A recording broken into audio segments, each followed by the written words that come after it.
जय गुरुदेव, जय गुरुदेव। परम पुरुष गुरुदेव जी, जय गुरुदेव नाम। अलख यज्ञ की पार में स्वामी तुम्हें प्रणाम। कोटि कोटि करूं वंदना, अरब खरब प्रणाम। चरण कमल बिसरू नहीं, जय गुरुदेव नाम। परम पूज्य स्वामी जी महाराज, आप सभी प्रेमियों, मालिक के चरणों में कोट कोट प्रणाम। ये सत्संग हम सबके लिए एक बहुत बड़ा सुझाव है और सत्संग को सुन करके हम अपने आप को बदलना चाहेंगे। वाणी कबीर साहब जी महाराज की है, कबीर यह तन जात है, सकै तो ठहर ला, और कर सेवा गोविंद की, और कर गुरु भक्ति कमाए। कहीं कबीर यह तन जात है, सकै तो ठहर ला, कर सेवा गुरु गोविंद की, कै गुरु के गुण गाए। मालिक किस चीज़ को समझा रहे कि देखो, समय हाथ से निकलता जा रहा है। ये जो हम सबको मिली है, ये श्वासों की पूंजी ये गिन कर मिली है, और रोज़ रोज़ ये श्वासों की पूंजी निकल रही है। हम सुबह और शाम से लेके हमेशा श्वासों की पूंजी निकलती रही। हम चाहे कुछ करें न करें, फिर भी श्वासों की पूंजी निकलती जा रही है। और यह श्वासों की पूंजी रात में सोते वक्त भी निकल रही है, जागते वक्त भी निकल रही है, दिन में निकल रही है। तो इस श्वासों की पूंजी को अच्छी काम में लगा दो, प्रभु की भक्ति में लगा दो, प्रभु के नाम जपने में लगा दो, प्रभु के गुणगान गाने में लगा दो। यही जीवन का मूल लक्ष्य है कि अपने श्वासों, एक एक श्वासों को बेकार मत जाने दो। इसको प्रभु के गुणगान में, मालिक के गुणगान में, गुरु भक्ति में लगा दो, तो यह सफल हो जाएगा।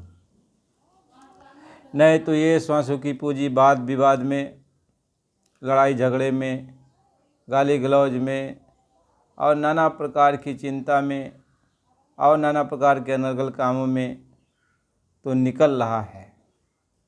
ये रुकने वाला नहीं है, निकल रहा है। अच्छे काम में लगाओ चाहे न लगाओ, फिर भी ये श्वासों की पूंजी निकलती जा रही है। महात्मा ये समझा रहे हैं कि श्वासों की पूंजी से कुछ अपना काम बना ले,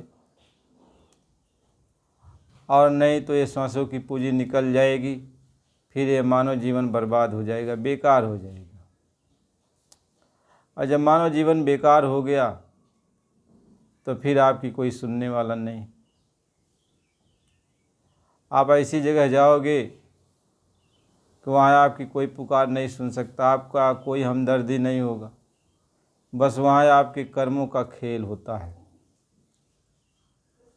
आपके कर्मों का खेल है। यदि आप अच्छा कर्म करके गए हो तो वही आपका साथ देगा, खराब कर्म करके गए हो तो वह आपको दुख देगा। अच्छा कर्म सुख देगा, खराब कर्म में आपको दुख देगा। ये कर्म ही आपका संगी साथी है। अब वहाँ और कोई साथ देने वाला नहीं है।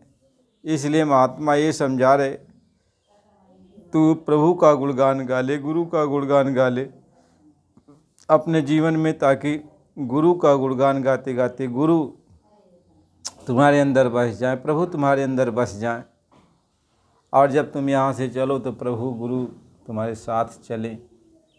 जहाँ कोई फरियाद हो आवे, तुम्हारा गुरु उस जगह खड़ा रहे, तुम्हारा प्रभु उस जगह खड़ा रहे। तुम्हारे हर दुख और सुख का निपटारा प्रभु साथ मिलकर करे। जो गुरु के नाम की पूजी, प्रभु के नाम की पूजी को इकट्ठा कर लेते हैं,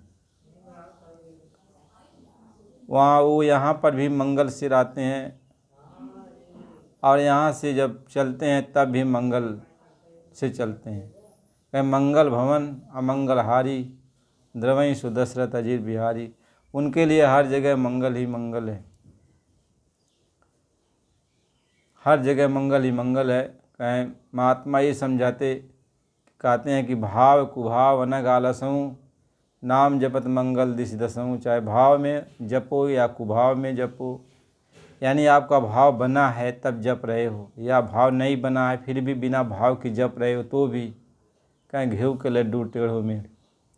यानी प्रभु की भक्ति आप कर रहे हो, वो भक्ति जो कर रहे हो वह पूजी इकट्ठी हो जाती, वो खराब नहीं होती। यही तो एक चीज़ है कि भगवान के मार्ग में जब कोई भी चलता है, प्रभु के मार्ग में जब कोई भी चलता है तो उस जीव का पतन नहीं होता। ये नहीं होता कि इसने प्रभु की भक्ति इतना किया तो बाद में भक्ति बेकार हो जाएगी। यदि उसके बाद आप भक्ति छोड़ दिए तो भक्ति तो उतना रुकी रहेगी। जब भी आप उठोगे तो उतना आगे से उठोगे, ऊपर से उठोगे। भक्ति मार्ग में किसी जीव का पतन नहीं होता। जो प्रभु का नाम जपेगा, प्रभु की भक्ति करेगा, गुरु का नाम जपेगा तो वह आगे बढ़ेगा, आगे बढ़ेगा। समझदारी यह होती है कि सत्संग उसको दिया जाता ताकि वह गिरने नहीं पाए, यानी भक्ति मार्ग को छोड़ने नहीं पाए, ताकि उसका जो काम है आगे बढ़ता जाए, आगे बढ़ता जाए। यदि सत्संग नहीं मिलेगा तो कुछ दिन तो भक्ति किया प्रभु की, और सत्संग नहीं मिला तो वो जो है फिर प्रभु की भक्ति छोड़ देता है, फिर दुनिया के कामों में लग जाता है। अब दुनिया के कामों में जब लग जाता है तो दुनिया के कामों में जो भी वो अच्छा बुरा करता है उसको सज़ा मिलती है।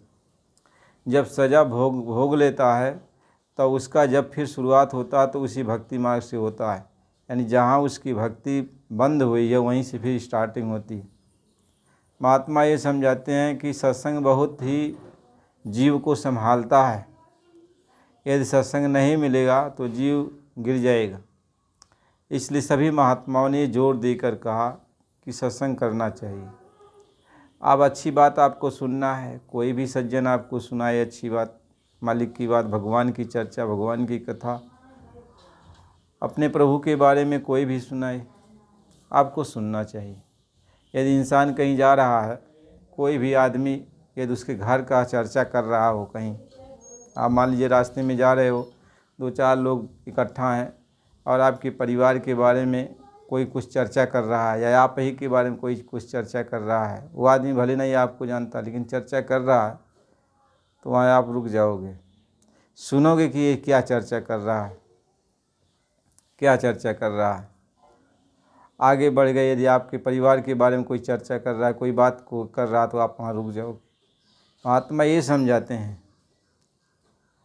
यदि आपकी चर्चा कोई करता है, चाहे भाव से करे, कुभाव से करे, प्रेम से करे, चाहे दुश्मनी से करे, चाहे जैसे करेगा, तो वहाँ आप सुनना चाहते हो, उस चीज़ को जानना चाहते हो क्या कह रहा है, तो भगवान का नाम चाहे भाव से आप जपो तो भी, और भाव नहीं बना है, कुभाव है आपके अंदर, तो भी भगवान का नाम जपोगे तो भी भगवान आपकी तरफ देखता है, तो भी भगवान आपका ध्यान करता है।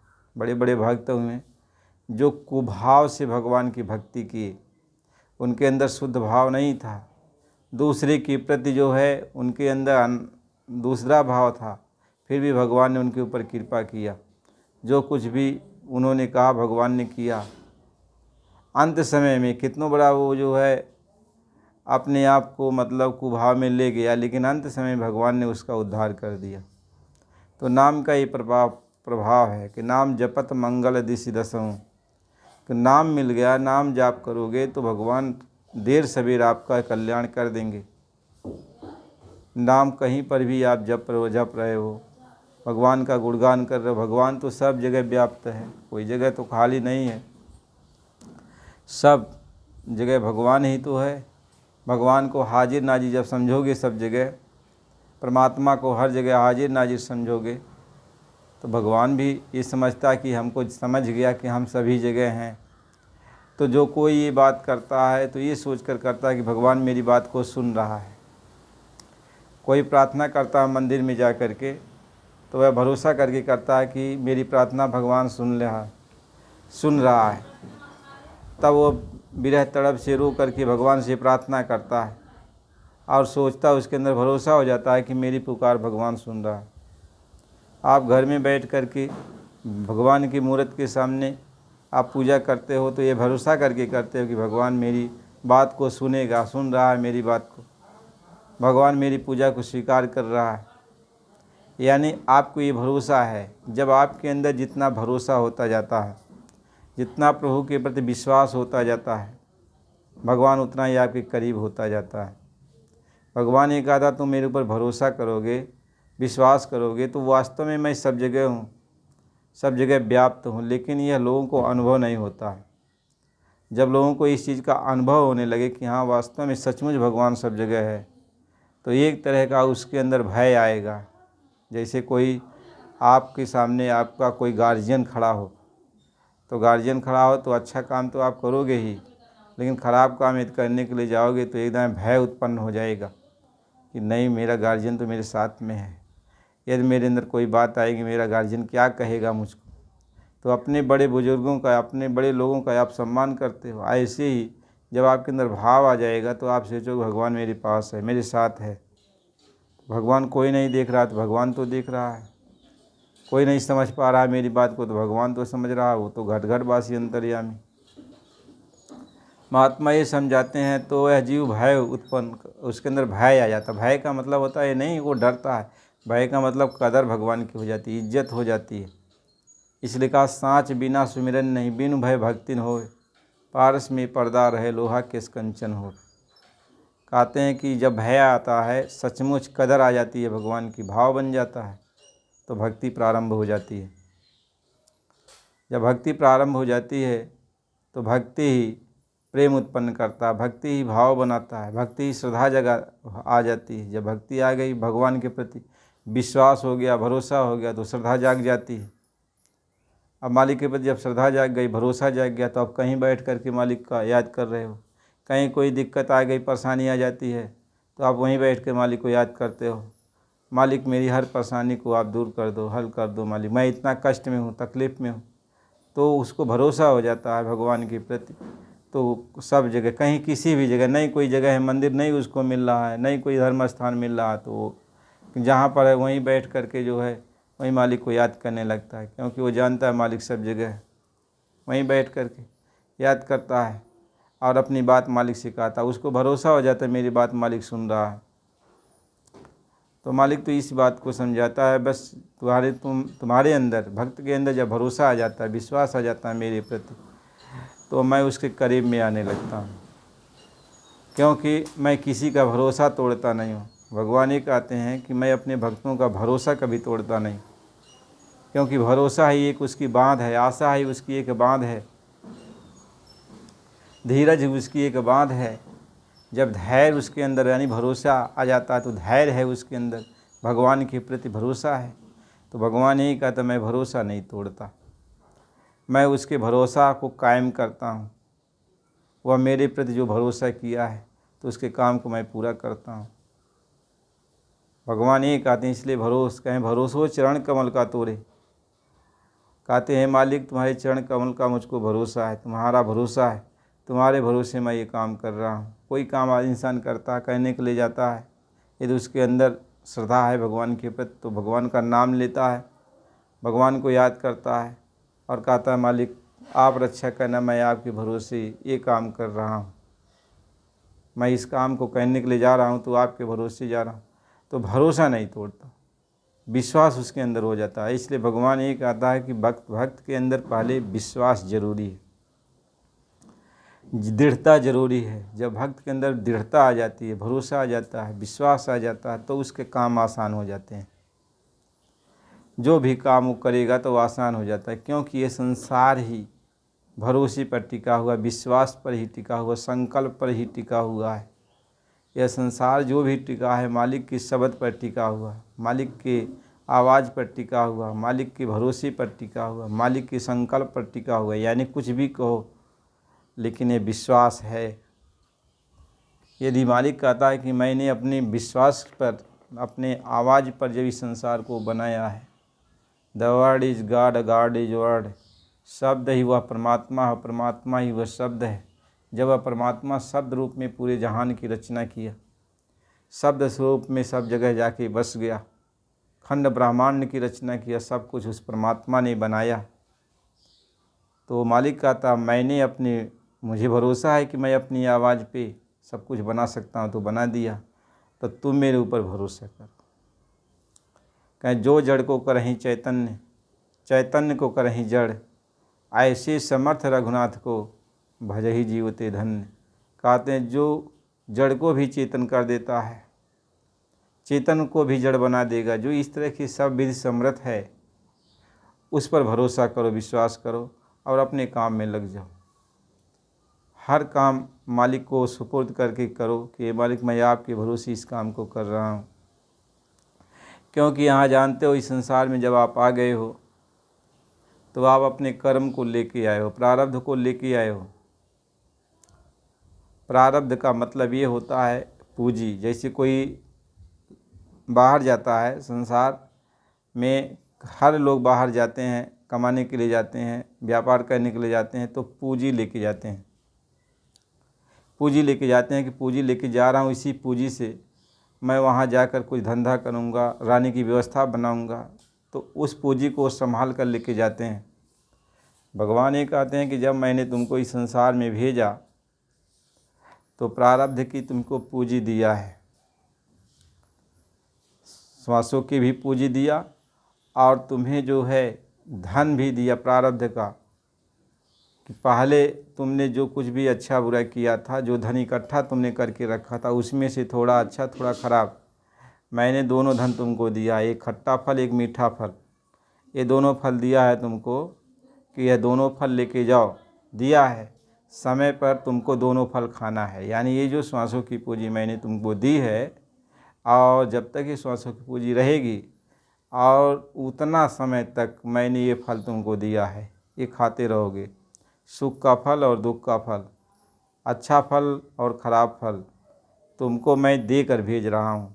यानी हमारा प्रारब्ध हमारे साथ रहता है और उसी प्रारब्ध के अनुसार समय समय पर जाड़ा, समय समय पर गर्मी और समय समय पर बरसात के दुख और सुख, लाभ और हानि, जस और अबजस, जन्म और मरण की घटना हमारे सामने आती रहती हैं। कभी हम सुख में होते हैं तो कभी हम दुख में होते हैं। ये प्रारब्ध है, हमारे साथ लगा रहता है। कभी हम रोएंगे तो कभी हम हंसेंगे। महात्मा ये समझा रहे, वो मालिक ये कहता तुम्हारे साथ प्रारब्ध रख दिया, तुमको कितना खाने को मिलेगा, कितना खाने को नहीं मिलेगा, रोज़ कितना तुमको मिलेगा, कितना नहीं मिलेगा, किस दिन तुमको उपवास करना है, ये सब मैंने तुमको दे दिया है। यानी तुमको मैं पूरा जितना दिन तुमको रहना है, हर रोज़ का खर्चा मैंने तुमको दिया है। अब तुम्हें मैंने एक आदेश दिया कि ये तो जो मैंने पूंजी तुमको दिया है, ये रोज़ खर्चा करने के लिए दिया है, ताकि जैसे इंसान जाता है कमाने के लिए तो ये महीने 2 महीने उसको खर्चा कि मतलब खर्चा तुमको मिल रहा है। अब इसी से तुम जो है अपना काम चलाओ और नया कुछ धन इकट्ठा कर लो। जिस शहर में मैं तुमको भेज रहा हूँ उस शहर में जाकर कुछ कमाई करना, और कमाई करना तो कुछ घर को भेजना, कुछ अपने ऊपर भी लगाना। तो ऐसे ही उस भगवान ने जब हमें आपको इस संसार में भेजा तो प्रारब्ध तो साथ में देकर भेजा, दुख और सुख का, लेकिन इसके साथ साथ अधिकार देकर भेजा कि जाओ, हम तुम्हें ये अधिकार देते हैं कि जिस शहर में तुमको भेज रहा हूँ उस शहर में तुम अपने अधिकार से अच्छा और ख़राब 2 धन तुम भी इकट्ठा कर सकते हो। फिर अच्छा भी धन इकट्ठा कर सकते हो, ख़राब भी धन इकट्ठा कर सकते हो। ये तुम्हारी इच्छा के ऊपर है। तुम ये चाहो कि हमें ये अच्छा और ख़राब ये दोनों, धन से कोई मतलब नहीं है, अब इससे हमें छुटकारा मिलना चाहिए, मैं अपने घर जाना चाहता हूँ, हमें अब अच्छा और ख़राब यानी सुख और दुख नहीं भोगना है, हमें जन्म और मरण के बंधन में नहीं आना है, हमें बार बार इस शहर से उस शहर, उस शहर से उस शहर ये जो है दौड़ना नहीं है, बार बार हमें नाना प्रकार के कष्ट नहीं सहना है। यदि तुम इससे बचना चाहते हो तो अब की बार जिस शहर में यानी मृतलोक में हमने तुमको भेजा है मानव शरीर दे करके, तो इसमें हमने तुमको अधिकार दिया है कि तुम परमात्मा का भक्ति कर लो, यानी भगवान का नाम जप लो। भगवान का नाम जपने से, भगवान के नाम का सिमरन करने से तुम्हारे अच्छे और बुरे ये दोनों कर्म खत्म हो जाएंगे। और जब अच्छे और ख़राब ये दोनों कर्म, शुभ अशुभ ये दोनों कर्म खत्म होने लगेंगे, ख़त्म हो जाएंगे, तो भगवान के नाम की पूंजी इकट्ठी हो जाएगी। तो भगवान के नाम की जब पूंजी इकट्ठी हो जाएगी, जितना तुम्हारे पास भगवान के नाम का धन हो जाएगा, पूंजी इकट्ठी हो जाएगी, और तो दुनिया का जो धन है, जो दुनिया की पूंजी तुम इकट्ठा करने में लगे थे वह कम कर दिया, और भगवान के नाम की पूंजी को इकट्ठा कर रहे हो। तो भगवान के नाम की पूंजी में यही एक विशेषता है कि जब भगवान के नाम की पूंजी ज़्यादा हो जाती है तो यह दुनिया की जो पूंजी है यह अपने आप छूट जाती है, यानी दुनियावी भाव, दुनियावी कर्म आपका ख़त्म हो जाता है। यानी जब ही नाम हृदय धरो भयो पाप का नाश, मानो चिन्ह आग की परी पुरानी घास। यानी नाम को जब, नाम की पूंजी जब तुम्हारे हृदय में आ जाएगी तो दुनिया की जो पूंजी है जल के ख़त्म हो जाएगी। इसकी ये विशेषता है कि जिस हृदय में दुनिया की पूंजी तुम्हारे पास है, दुनिया के अच्छे बुरे कर्म हैं, दुनिया के अच्छे बुरे कर्मों का पहाड़ है तुम्हारे हृदय में, यदि उसी हृदय में तुम नाम का खजाना, प्रभु के नाम के खजाने की पूंजी रखना चालू कर दोगे, तो नाम की पूंजी का ये प्रताप है, वो आग है, दुनिया के सारे कर्म को जला के राख कर देगा। यानी दुनिया का कोई कर्म न अच्छा न खराब नहीं रह जाएगा, केवल प्रभु का नाम रह जाएगा। तो जब नाम ही रह जाएगा तुम्हारे हृदय में, तब तुम अपने घर चले जाओगे, अपने सच्चे देश चले जाओगे, फिर तुम्हारे जन्म मरण का बंधन ही खत्म हो जाएगा। मालिक इस बात को समझाते हैं। इसलिए हमें आप भगवान के सभी नाम पवित्र हैं, कोई नाम भगवान का अपवित्र नहीं है। जैसे आपका नाम कोई अपवित्र नहीं होता है, आपको कोई प्यार से बाबू कहे, भैया कहे और नाम लेके बुलाए, कोई नाम आपका अपवित्र नहीं है, आपके सारे नाम पवित्र हैं। ऐसे भगवान के सारे नाम पवित्र हैं, भगवान के सारे नाम पवित्र हैं। आप भगवान के नाम को आप जप सकते हो। अब उसमें बात यह होती है कि अब हम ये सोचते हैं कि हम अपनी मर्ज़ी से भगवान का नाम जप लेंगे। जैसे आपका जन्म हुआ तो माता पिता ने आपका नाम रखा, प्यार से बुलाने वाला नाम रखा, यार दोस्तों ने आपका नाम रखा, अपने हिसाब से आपका हुनर जैसा था वैसा लोगों ने आपको हुनर के हिसाब से आपका नाम रख दिया। आपका जन्म हुआ, आपका रूप बना, तो नाम आपका रख दिया गया, और आपको ये मालूम हो गया कि इसी नाम से लोग मुझको जानते हैं। अब आप उस नाम से वो पुकारते हैं लोग, तो आप सुनते हो। इसी तरह से भगवान का नाम होता है। भगवान जब रूप धारण करता है, इस संसार में भगवान जब अपना रूप धारण करता है, यानी भगवान भी हमारे आप की तरह जब इस संसार में आते हैं, तो भगवान के नाम उनके माता पिता, उनके गुरुजन जो भी नाम जो है रख देते हैं।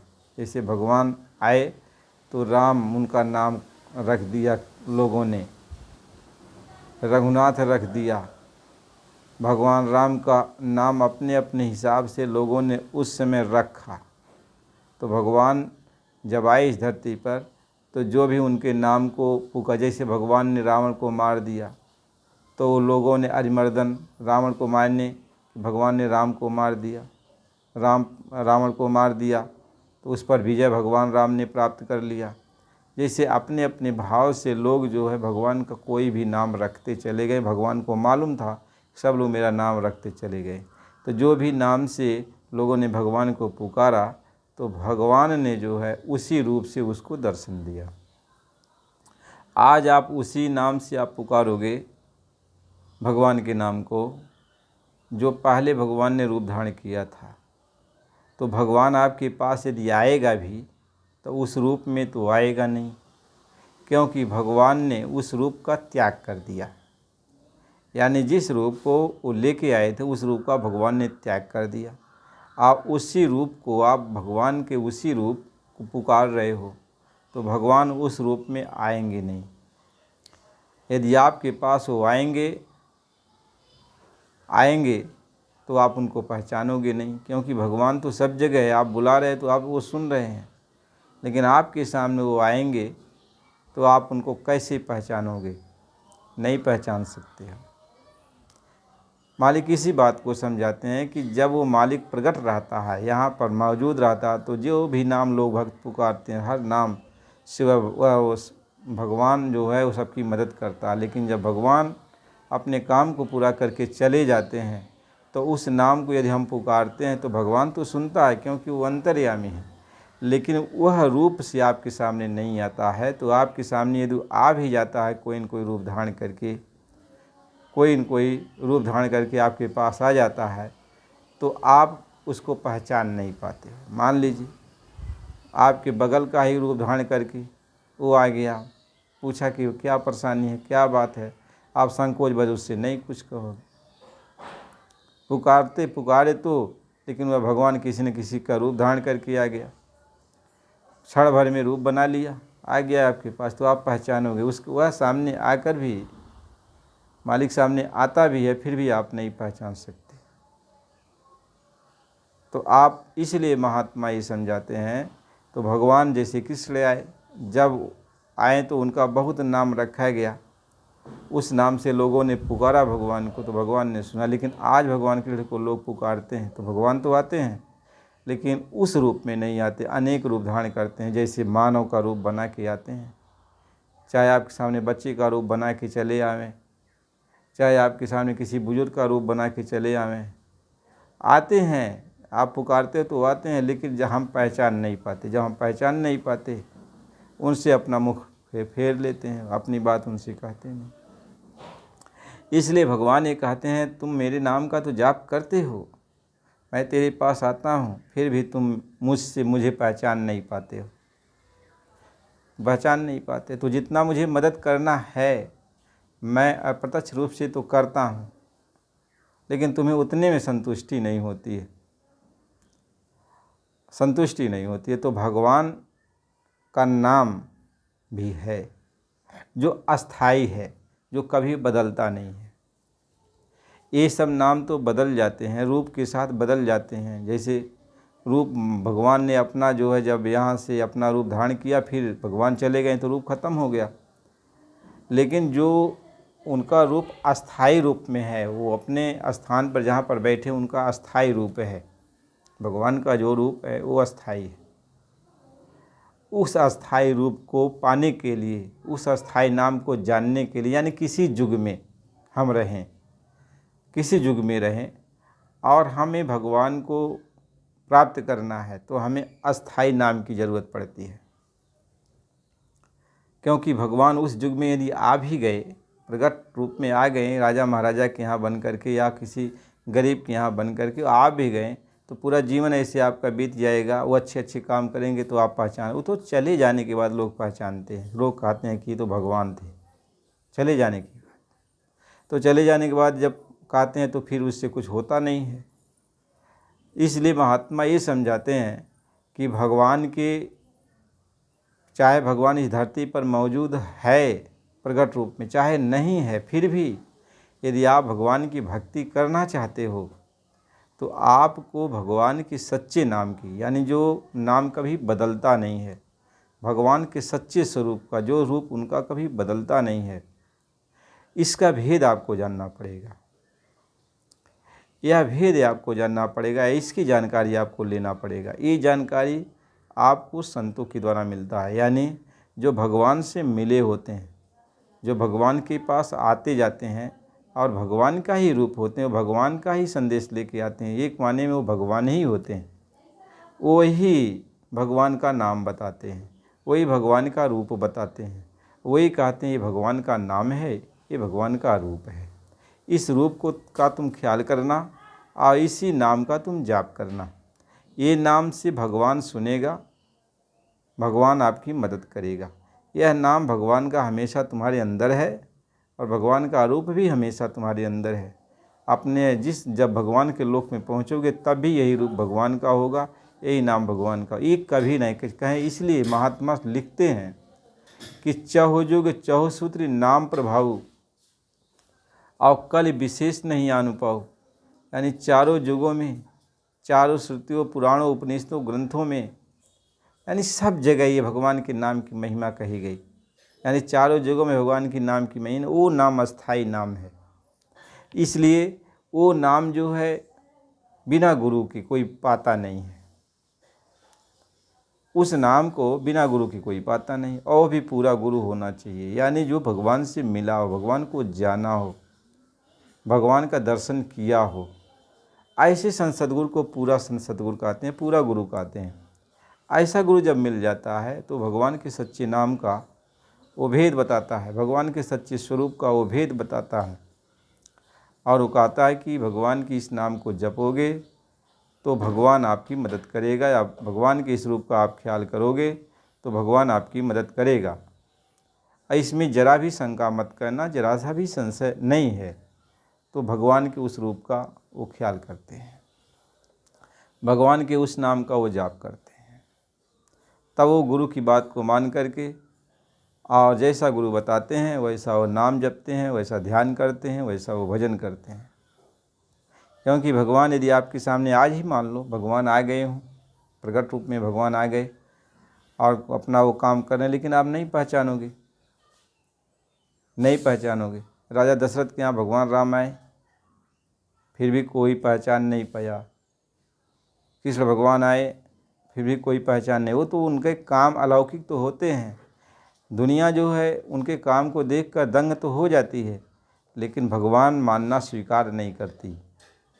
वो जब चले जाते हैं तब बाद में लोग उनको भगवान का दर्जा देते हैं कि ये भगवान थे। महात्मा इसलिए समझाते हैं कि महात्मा तो जानते ही हैं, जो संत महात्मा होते हैं वो तो जानते हैं भगवान का अवतार कब हुआ है, भगवान का अवतार कब होगा, भगवान कहाँ पे अवतार लिए हैं। वो तो संत महात्मा, जोगी, फकीर वो तो जानते रहते हैं, उनकी बात तो निराली है, वो तो अलग है। लेकिन आम यानी साधारण जीव ये बात को नहीं जान सकता, इस बात को साधारण जीव नहीं जानता है। इसलिए साधारण जीव जब भक्ति करता है तो उसको संतों के पास जाना पड़ता है, महात्माओं के पास जाना पड़ता है, और महात्माओं की दया कृपा से इस भेद को वो पाता है। जब इस भेद को पाता, नाम जपता है, उनके रूप का ख्याल करता है, तो उसको बाद में ही पता चल जाता है कि यही भगवान इस समय इस धरती पर मौजूद हैं। क्योंकि भगवान हमेशा इस धरती पर कोई न कोई रूप बना के आते रहते। वो कहे हैं कि जब जब धर्म की हानि होती है, धर्म की वृद्धि होती है, तब तब मैं आता हूँ।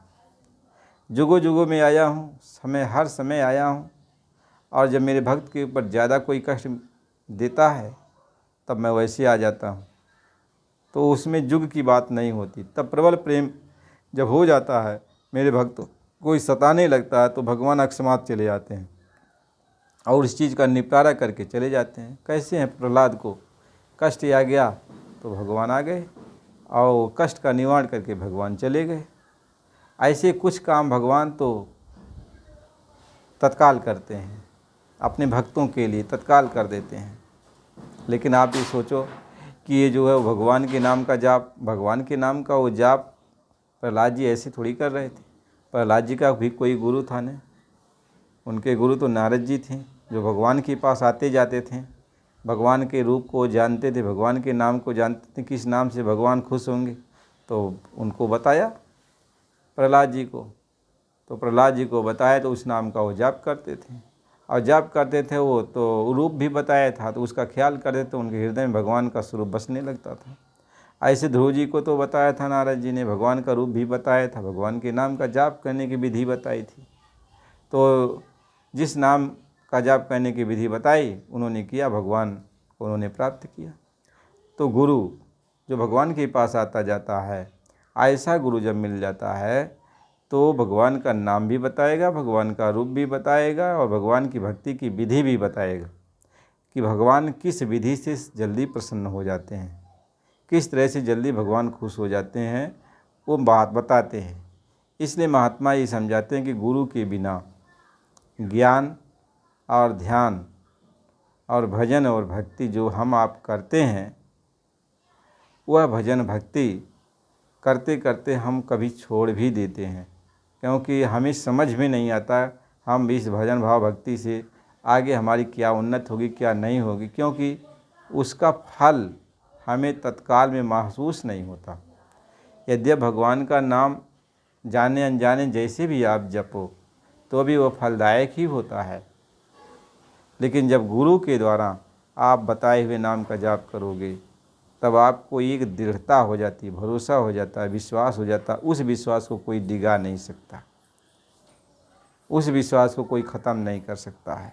इसलिए गुरु के द्वारा बताए हुए नाम का अभ्यास करने से, जाप करने से, भक्ति करने से यह जीव का कल्याण हो जाता है, जीव आवागमन के चक्र से मुक्त हो जाता है।